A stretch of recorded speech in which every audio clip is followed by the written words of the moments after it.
Good morning, folks. It's a bit loud where I am this morning, but we won't let that stop us. We begin in 304 angstroms at the northeastern limb of our star.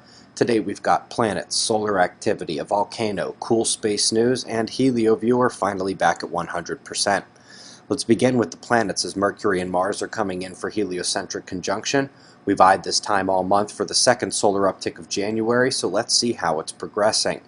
At spaceweathernews.com, we don't see any big eruptions, but surface activity is building and we've got plenty of umbral fields and plasma filaments. The primary eruption zone looks, at first glance, to be the northern incoming quadrant, with a good-sized sunspot group and a couple filaments waiting to jump off into space. Solar tornadoes tower over the limb there.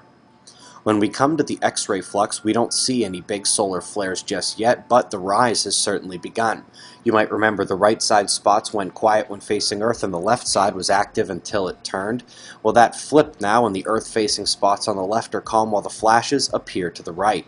Let's peek in on both active regions in the northern hemisphere and also the new development down south. Big departing spots are gaining complexity as they exit the domain of the Earth-facing quiet. Incoming spots have only the most modest of mixing potential in the center of the grouping, and down south is of interest because the polarities are split north to south as opposed to side.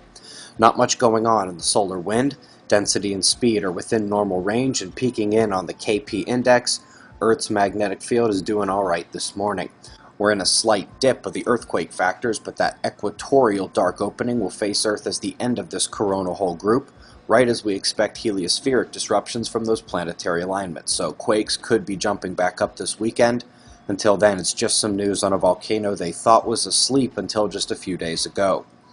Top news today comes from ESA's Integral. It monitors X-ray emissions in deep space, but upon slewing past Earth during a waning coronal hole stream, they saw auroras and were able to pick up the X-ray glow of particles striking our atmosphere. I do believe this is a first-of-its-kind type of observation, and it was 100% accidental.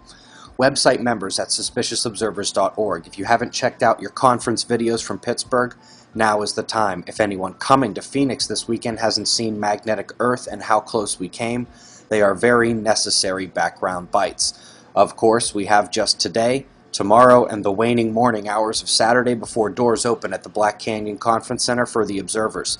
It's 4 a.m. in the desert, and that's the news. Eyes open, no fear. Be safe, everyone.